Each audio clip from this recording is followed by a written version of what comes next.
국민의힘이 내란 동조로 탄핵 반대로 나라를 혼란 속에 6개월여간 빠뜨리더니 아직도 반성 않고 내란 특검을 반대를 하면서 국정 발목 잡기로 국정 정상화 및 민생회복 해방의 행태를 지속하고 있습니다. 김민석 총리 후보자에 대한 총공세를 계속하고 있습니다. 많은 분들이 말씀하시지만 지금 대내외적 상황이 굉장히 어렵습니다. 이미 내수 침체는 말로 다 할 수가 없습니다.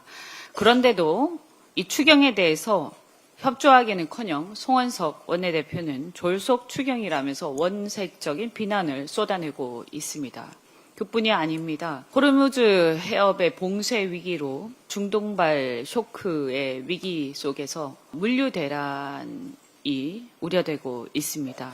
이것이 현실화될 경우에 상당한 경제적 타격이 우려되는데 이 상황 속에서도 국민의힘은 나라 경제나 안보에 대한 걱정은 눈꼽만치도 없어 보입니다. 도대체 이분들은 뭘 하는 사람들인지 모르겠습니다. 그리고 국정기획위원회에서 국정의 추가 업무 보고 지시에 대해서도 정부 갑질이라고 하면서 계속 방해를 하고 있습니다. 역대 이런 경우가 있었는지 저는 찾아보기가 어렵습니다. 과연 국민의힘이 정당으로서의 존재의 의의가 있는지 우리 국민들이 의문을 가질 것입니다. 자성을 촉구합니다.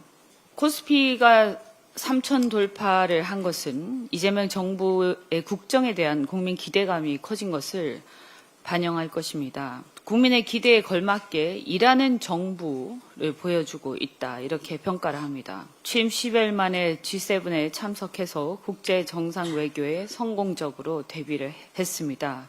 그리고 귀국하자마자 울산 미포 산단의 AI 데이터 센터 출범식에도 참석을 했습니다.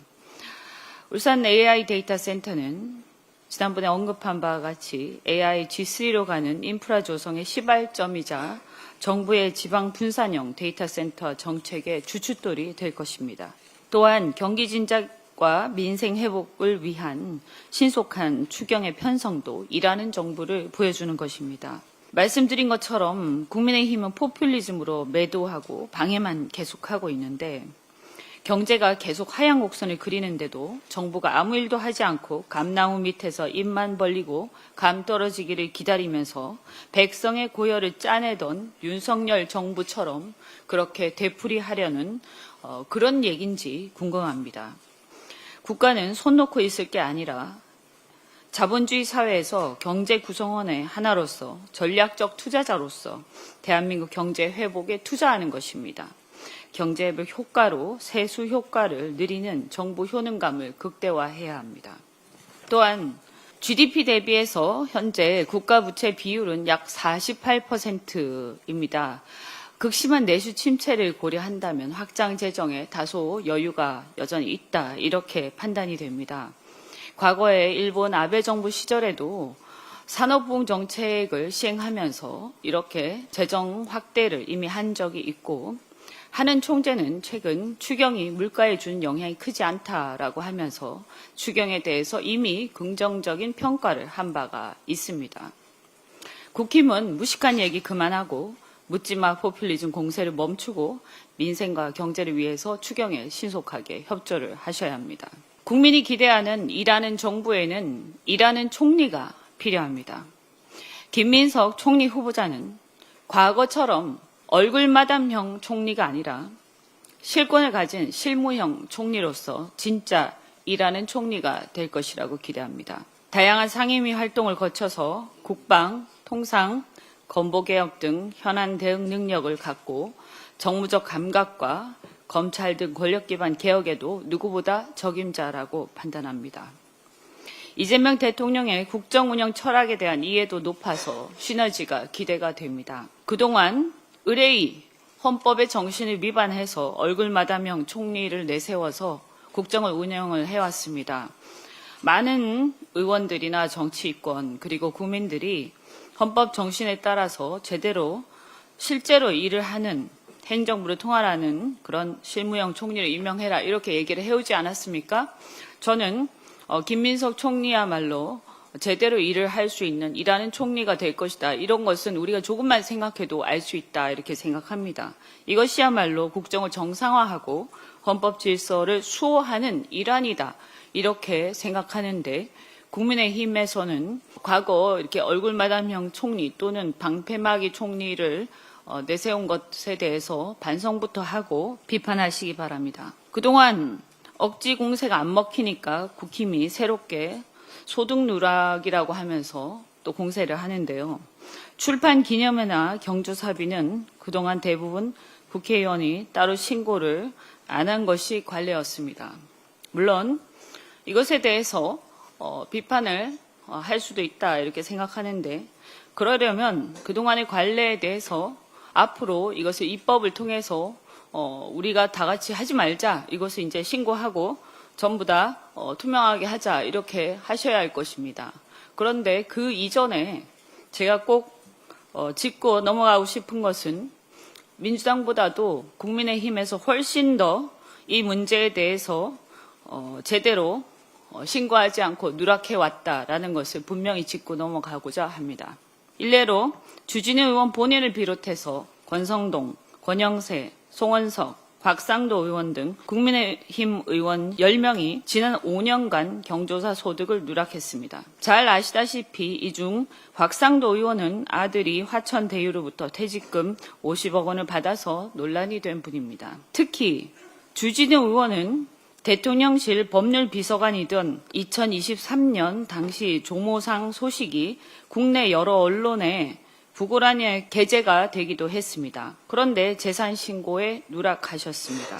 대통령실 법률비서관이면 권세가 굉장히 세상에 떨칠 때였는데 어떻게 해서 이렇게 소득이 누락됐는지 잘 모르겠습니다. 자기 것부터 잘 챙기시길 바랍니다. 그리고 국무총리 인사청문특위위원장인 이종배 의원을 비롯해서 권영세, 윤상현, 박수영, 조배숙 등 국민의힘 의원 37명은 출판 기념회 소득을 누락했습니다.